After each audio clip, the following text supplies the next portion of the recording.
bem, de volta ao Educador Entrevista, então eu recebo aqui a bióloga Natália Vieira. Seja bem-vinda, Natália, ao programa. Eu te agradeço a presença e sempre que tem essas dúvidas, né, a gente recorre a você. Seja bem-vinda. Obrigada, boa tarde a todos. Bom, como eu disse aí no bloco anterior, a gente gostaria hoje de abordar uma questão aí que a gente que teve muita repercussão aí, que é o caso aí de um animal, né, um animal, uma onça, se não me engano, uma onça pintada, né, que acabou aí atacando um homem, um morador ali das imediações, inclusive ali da região do Pantanal, né, Natália? Isso, foi um caso que teve bastante visibilidade, até porque é um caso muito raro, né, muito incomum. A onça pintada é um animal de grande porte, é o maior felino das Américas, né? Então, é um animal lindo também, por sinal.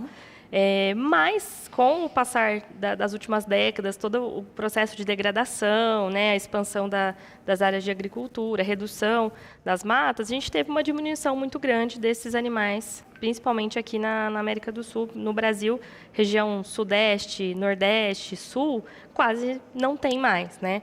Mas na região do Pantanal ainda é uma dos biomas que a gente tem com maior biodiversidade preservada, né? Então, lá é muito comum. Inclusive, é comum essa convivência, né, dos fazendeiros ali, dos sitiantes, com as onças, né?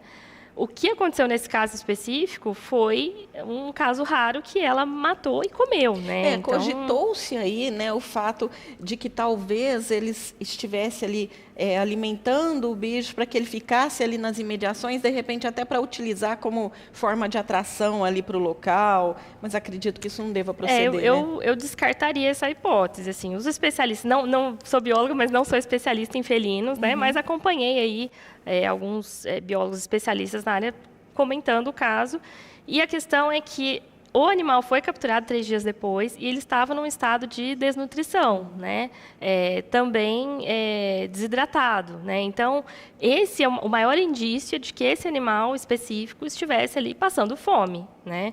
Estava muito abaixo do peso, então a probabilidade maior de que o ataque se deve a essa questão e não por exemplo, estavam alimentando. Não faria sentido, sim, ele não estaria desnutrido, né? E esse ataque, assim, é raro, né? Não é comum um felino atacar um humano?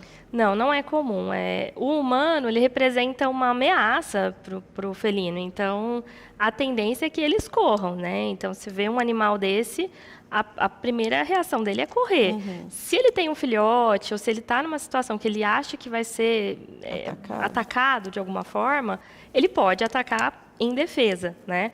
Mas não é comum também isso acontecer. E esse caso ele não só machucou, né? Porque agora eles encontraram vestígios nas fezes de ossos e cabelos, então provavelmente teve essa ingestão mesmo de partes do corpo humano ali.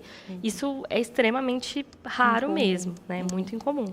E, Natália, esse tipo de situação também poderia acontecer aí quando o território do animal está sendo invadido aí pelo homem? Na verdade, é o que mais acontece, né? Então, quando a gente tem esses animais grandes, que a gente chama de topo de cadeia, né? Pensando lá na cadeia alimentar, um que serve de alimento para o outro.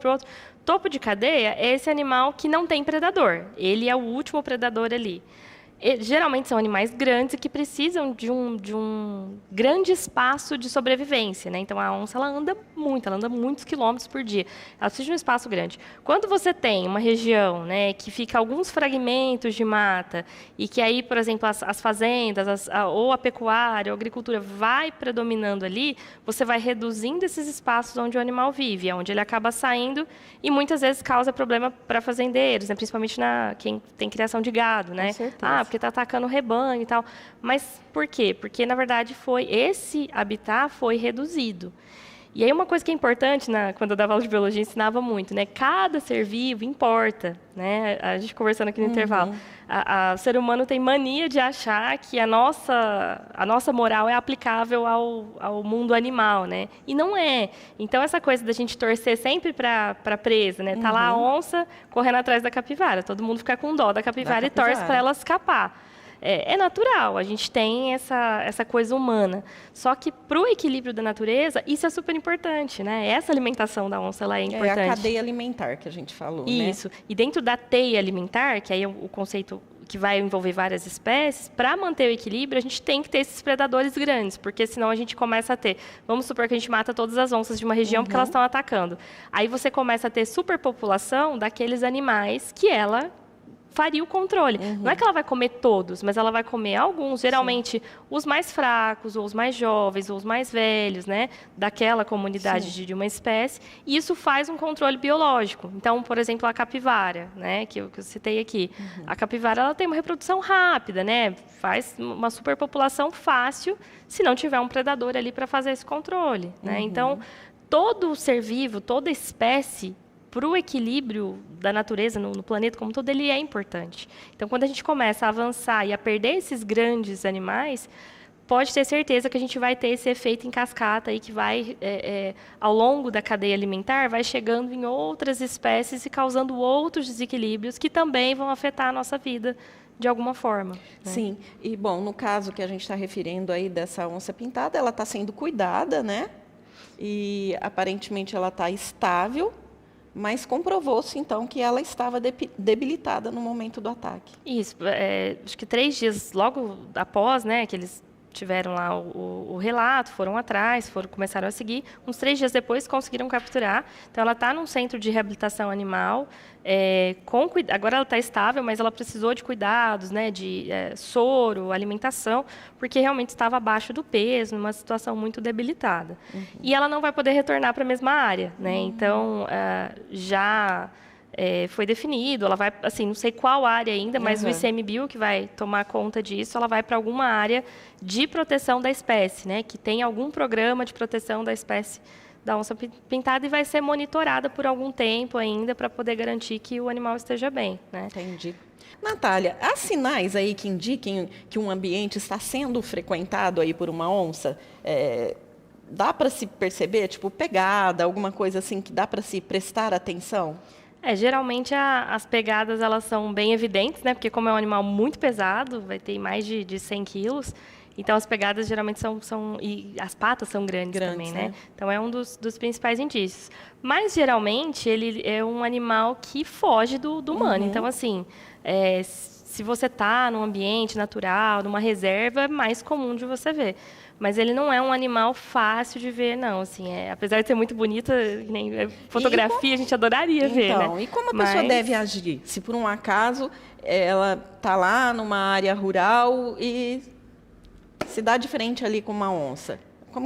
O ideal, assim, eu não diria para correr, mas o ideal é manter a calma, né? Observar ali os movimentos do animal e tentar sair com segurança e saindo devagar, porque você não pode demonstrar que você é uma ameaça, né? Então, se você também tem uma reação muito abrupta ali, você pode assustar o animal nesse sentido de ele achar que é uma ameaça, né? Mas, assim, é o que eu falei, é bem raro isso acontecer. Geralmente você vai ver, tanto que eu falei, né, da fotografia. Eu adoraria um dia poder fotografar uma onça num ambiente natural. Mas os fotógrafos, né, a pessoa que trabalha com o pessoal do Terra da Gente, com aquelas imagens bonitas e tal, eles ficam, às vezes, dias e dias ali, observando, esperando, e aí vai seguindo esses rastros, né, esses pequenos rastros que elas vão deixando de que passaram por ali. Mas não é muito fácil, não. A tendência é que eles se afastem de onde tem humano, né? Bom, pegando um gancho no que a gente falou aí, relacionado à capivara fazer parte ali da cadeia alimentar da onça. Aqui em Batatais, né, nós temos ali no Lago Artificial, inclusive a nossa equipe estava na rua ontem e acabou flagrando imagens ali de capivaras ali no Lago Artificial. Paulinho, se você puder colocar aí para a gente as imagens, né, para a gente comentar sobre isso. Essas capivaras, estando ali no Lago Artificial, ela poderia, de alguma forma, de alguma maneira, atrair, né, um animal como esse aí para a cidade? Pelo contrário, né? Como eu falei, assim, o hábito da onça é muito isolado do humano, eles não tendem a ter esse contato. Então, as capivaras, elas geralmente aparecem nesses cenários, né, urbanos. É comum a gente ver famílias. Natália. É bem comum a gente ver isso, porque ela foge exatamente do predador, ela fica protegida dos predadores, porque o ambiente urbano ele não é interessante para uma onça, dificilmente ela vai vir só para se alimentar. Diferente do que acontece nas fazendas, né? A fazenda ali é um ambiente que geralmente tem os fragmentos de mata, onde tem esses grandes animais e elas acabam, para o animal ali, a cerca não faz diferença, então ela acaba adentrando. Na cidade, não, a gente tem movimentação de carros, de pessoas, dificilmente isso aconteceria, né? E aí é justamente o fator ao contrário. Essas capivaras elas acabam vindo para o ambiente urbano por ter ali oferta de alimento, porque a capivara é um animal, é o maior roedor do mundo, né? E ela é herbívora, então ela come todo tipo de planta, ela é muito adaptável assim, à alimentação dela, qualquer gramínea que tiver, ela vai se alimentar. Então a gente tem dois fatores ali: a ausência de predador e o excesso ali de fonte de alimento. Então por isso que a gente tem muitas cidades com problemas com capivaras, né? Que elas acabam virando ali uma superpopulação. Não tem predador para controlar o tamanho da população e tem oferta de alimento ali à vontade, né? Então, bom, falando diretamente dessa presença, né, desse animal na área urbana, ela pode representar aí algum risco à saúde pública, como febre maculosa, que a gente, né, vê tanto falar? O grande risco é justamente esse, né? Através do carrapato, se ela tem essa transmissão da febre maculosa, se ela é hospedeiro, né, do agente ali que causa a febre maculosa. Mas, assim, não é porque tem uma capivara que ela necessariamente vai ter esse carrapato estrela, que é o que faz a transmissão, né? E aí também é uma questão da gente ter os cuidados, né? Se você viu um ambiente que tem capivara, fique atento. Esse carrapato ele pode ficar na grama, ele vai ficar perto do animal, então não chegar muito perto do animal. Essa convivência, então, tem que ser distante, Tem que ser um pouco mais distante, né? Se a gente não tem certeza que se tem casos ou não, o ideal é, né, ficar. E também, assim, saiu do local, faz uma revista no corpo, porque para ter a transmissão, esse carrapato tem que ficar muitas horas ali, de 4, 6 horas no corpo da pessoa para conseguir fazer a transmissão. Então, também, assim, não é para desesperar. Fui num lugar, tinha capivara, não sei se posso ter pego ali um carrapato, saiu do espaço, foi tomar banho, revista o corpo, vê se não tem nenhum carrapato, porque quanto antes, né, você retirar, menor a chance de você ter ali a contaminação. E não precisa virar aí também uma caça às bruxas, né, por conta disso, ficar com medo dessa capivara que está ali no lago, e de repente alguém querer, sei lá, exterminar, acabar com o bicho, não, né? Até porque, como eu falei, né, todo ser vivo é importante para o equilíbrio, né? O que a gente tem que fazer, que acho que é uma ação que o poder público vai precisar ter, é um monitoramento, né, para que essa população, por enquanto parece que é só uma família, mas podem vir outros indivíduos e aí pode aumentar essa população e aí sim pode se tornar um problema de saúde pública, né? Sei de casos de cidades que têm que isolar áreas, né? Na UFSCar mesmo, dentro da UFSCar tem um lago, uma vez eu fui para fazer um trabalho lá e estava isolada a área deles, que eles têm o lago, tem um vestígio de mata, estava isolado, porque tinha incidência de carrapato estrela e aí tinha o risco, né, de transmissão da doença. Então, fazer o monitoramento é muito importante, principalmente porque está no comecinho ali e tem só uma família. Depois que começa a virar uma superpopulação, aí vira um problema muito mais difícil de controlar, que vai exigir apoio técnico, especialista, né? Então, acho que é um caso para a gente ir monitorando, né, e vendo como... E esses filhotinhos que estão nascendo ali, eles acabam adaptados ali àquele ambiente urbano, né? Ou eles ainda dependem aí das áreas verdes, grandes áreas verdes? A espécie da capivara ela se adapta muito fácil, né? Por isso que acaba virando essa superpopulação nos ambientes urbanos. Ela se adapta muito fácil à questão da alimentação, né? Então, assim, num cenário ideal, não deveria ter capivara no ambiente urbano, né? Esse é a grande questão, porque é um animal silvestre, ele não é um pet, ele não é, por mais que é bonitinho, a gente vê, né? Todo mundo acaba virando uma atração, né? Vira uma atração, é bonito, mas não é o local ideal para esse animal. E a gente ainda está meio que numa onda de capivara, não sei se você percebeu, bichinho de pelúcia de capivara, caderno com capinha de capivara. Coisas de papelaria, né? Essas eu tenho coisas visto, assim. Então, parece que é bonitinho, né? É fofinho, não tem jeito. Com certeza. Eu fiquei sabendo, assim, logo que saiu, porque um monte de gente, amigos, mandam, ai, que bonitinha capivara no lago e tal. Realmente é bonito, é legal para levar as crianças para ver e tudo, mas tem que ter esses cuidados, né? E lembrar que é um animal silvestre, né? Não é um animal, não é como os patinhos que ficam ali no lago, Nem né? deve ficar alimentando também. Não tem que alimentar, né? Uma coisa que eu sempre reforço. Toda vez que a gente interfere nas cadeias alimentares, a gente dá alimento, protege um animal, tudo isso que a gente faz enquanto humano é uma interferência que causa desequilíbrio, né? A natureza, ela dá conta de se reestruturar. O problema é que a convivência humana, às vezes, acaba sendo difícil por conta da degradação que a gente faz dos habitats, né? Não estou dizendo aqui que tem que exterminar o ser humano do planeta Terra, claro. Pelo amor de Deus, né? Mas, assim, a gente poderia ter lidado ao longo das décadas, aí, principalmente as últimas, a gente poderia ter lidado com essas questões ambientais de uma forma mais saudável. E aí a gente vive esses problemas, né? São remediações que tem que ir fazendo. Não é um ambiente ideal para o animal, mas você não pode matar. Em alguns casos, o manejo pode ser o mais indicado, né? Então, assim, fez o monitoramento, viu ali que tem risco, o ideal é a gente contratar especialista e fazer o manejo dessas espécies, né?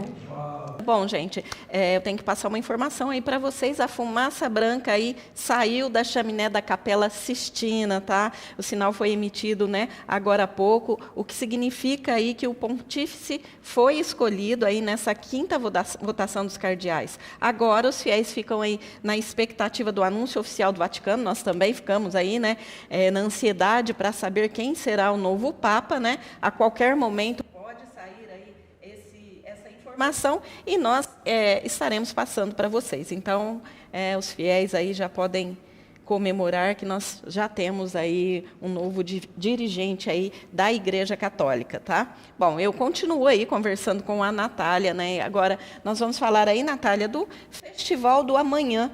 Explica para a gente aí o que é exatamente esse festival, esse evento aí. Bom, o Festival da Manhã vai estar na sua 2ª edição, agora vai acontecer em junho, né? O ano passado nós fizemos em novembro, vai acontecer a 2ª edição em junho, e é um festival que propõe unir aí arte, educação e sustentabilidade, trabalhar esses temas de forma conjunta. E falando em Papa, né? Esse ano a gente teve uma grata parceria com o Claretiano, especialmente porque a campanha da fraternidade desse ano fala da ecologia integral, né? Então, nessa sexta-feira, deixo o convite para todos aqui. A gente vai ter aí o lançamento oficial do evento, com a programação, explicar tudo como vai acontecer. E vamos ter um bate-papo também falando dessa ligação, né? Como que o tema da campanha da fraternidade se alinha aos propósitos do Festival da Manhã e como que essa parceria aí com o Claretiano surgiu para que esse evento esse ano seja maior, seja mais abrangente. Você falou que está na terceira? 2ª edição, isso. Bom, se está se repetindo é uma coisa que deu certo, né, Natália? Como vai acontecer esse festival? Ele é presencial, ele é online, como é que é? A gente vai fazer o lançamento de toda a programação, né, na sexta-feira, mas vou adiantar um pouco e dar um spoiler aqui para vocês. Então, ele vai acontecer de 4 a 7 de junho e são atividades bem diversificadas. A gente tem atividades científicas, a gente vai ter um simpósio científico com apresentação de trabalhos, né, com vários temas ligados à ecologia, preservação, área ambiental. Vamos ter também bate-papo com especialistas da área no lançamento, oficinas com os idosos do CAS, vamos ter também uma gincana com toda a rede municipal, uma parceria esse ano com a Secretaria de Educação, né? Então, na sexta-feira vai ser o dia todo gincana com os terceiros anos, depois também a gente vai passar mais informações para os professores e tudo mais. E no sábado a gente encerra o evento com muita cultura, então vão ter lá apresentações artísticas, os nossos artesãos, né, com a feira ali apresentando seus trabalhos, e num ambiente bem familiar, bem interessante, para que a gente possa falar de sustentabilidade, falar um pouquinho mais sobre essas questões que são tão urgentes, tão importantes, mas de uma maneira leve, de uma maneira interessante, que é unindo aí a arte e a educação, né? Então, já deixo o convite aqui para todo mundo. Infelizmente, coincidiu com o Dia do Rock. A gente já tinha feito todo um planejamento lá com o Claretiano, não conseguimos mudar a data, então vai ser no mesmo dia do Dia do Rock.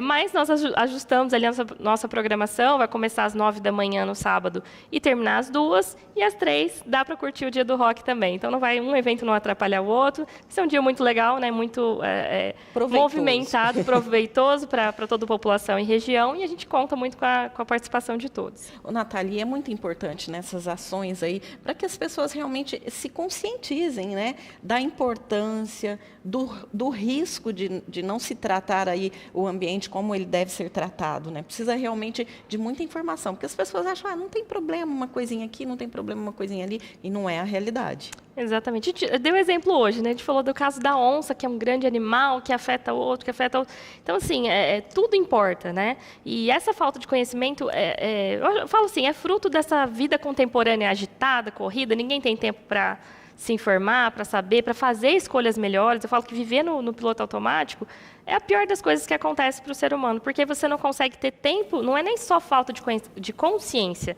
mas é falta de tempo para fazer escolhas melhores, né? Então, o Festival da Manhã é para a gente fazer essa pausa mesmo, é para pausar ali para apresentar um trabalho, para um relato de experiência, é para pausar ali e conhecer um produto artesanal natural, para conhecer pessoas que estão ali buscando, né, pensar numa produção mais limpa, mais sustentável. É para a gente fazer esse diálogo com as escolas, né, de trazer, a gente vai ter uma gincana que vai envolver resíduos, parceria com a Secretaria de Meio Ambiente também. Então, trazer esses temas de uma forma diferente, eu acho que ajuda a gente a sair desse modo piloto automático e parar ali para refletir um pouco e tentar ali aplicar no nosso cotidiano pequenas mudanças que depois vão gerar grandes resultados, né? Com certeza. E você percebe aí que as pessoas acolhem, abraçam essa ideia? Assim, você vê bastante parcerias, realmente? Foi uma grata surpresa, assim, para mim, saber que o tema chamou tanta atenção, né? E eu acho que o grande diferencial é a abordagem, porque se eu fosse fazer só um evento ali de meio ambiente, né, um evento ambiental, a gente não tem tanta adesão quanto você fazer esse diálogo com outras áreas. Então, eu vou fazer o diálogo com a educação, com a cultura, com a pesquisa, né, com o ensino superior. Então, acho que essas parcerias, essa construção de rede, é a chave para a gente trazer essas questões mais para o cotidiano das pessoas. Porque se a gente fica só naquele discurso que eu brinco, né, de eco chato, ninguém... A pessoa está passando ali, eu fui pela música, eu nem fui pelo tema. Estou ali pela música, mas eu aprendi uma coisa diferente, eu descobri algo sobre um resíduo, né? Eu conheci um produto que é mais natural, um cosmético natural, que não degrada o ambiente, não degrada a minha pele. São pequenas coisas, sementinhas que a gente vai plantar e que eu tenho certeza que vão germinar. E uma coisa que é imprescindível, realmente, é esse conhecimento começar a ser passado para as crianças, né? Porque as crianças ali no seu ambiente familiar, muitas vezes elas cobram, né? Olha, não faz assim, fecha a torneira, não joga o lixo no chão, porque elas aprendem nas escolas ou nos ambientes ali indicados e elas cobram isso da família. Isso. E aí o adulto, né, fica até com um pouco de receio. Nossa, olha, ela está me chamando a atenção, né?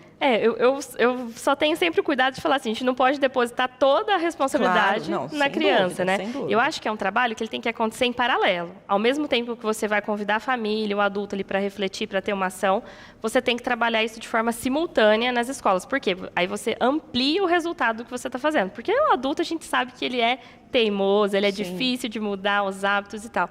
Então, se você tem um movimento que trabalha com a percepção, com essa mudança de pensamento do adulto, e ao mesmo tempo você tem a criança ouvindo os mesmos temas na escola, de forma lúdica, claro, né? Óbvio. Mas tratando desse tema também, aí sim a gente tem uma mudança social muito importante, muito impactante, né? Quando você fica com o trabalho só nas crianças, dificilmente a gente vai ter resultado.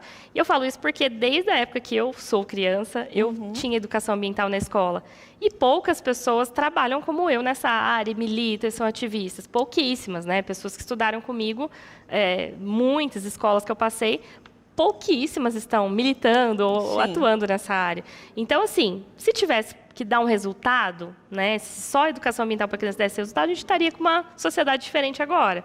Então, infelizmente, eu falo assim, os tomadores de decisão, as pessoas que têm poder de gestão ali, seja no ambiente interno da sua casa, seja ali no bairro, né, numa empresa, num município, num estado, num país, todos os tomadores de decisão, eles são adultos. Então, a gente, né, pensa no festival justamente por isso, porque o festival ele vai trazer muito mais os adultos do que as crianças. Mas é claro que a gente não poderia deixar de ter uma programação especial para eles, né? Então, por isso que a gente pensou esse ano na gincana. É uma forma de divulgar o evento na cidade toda, porque eles vão estar envolvidos com a gincana, todo mundo vai ficar sabendo. Mas, ao mesmo tempo, vai trazer os adultos também para refletir, para pensar, e principalmente os artistas, que eu acho que a arte tem muito potencial para ser aí o canal de comunicação da sustentabilidade, de passar à frente essas informações, né? De uma forma mais leve, mas de uma forma muito positiva também.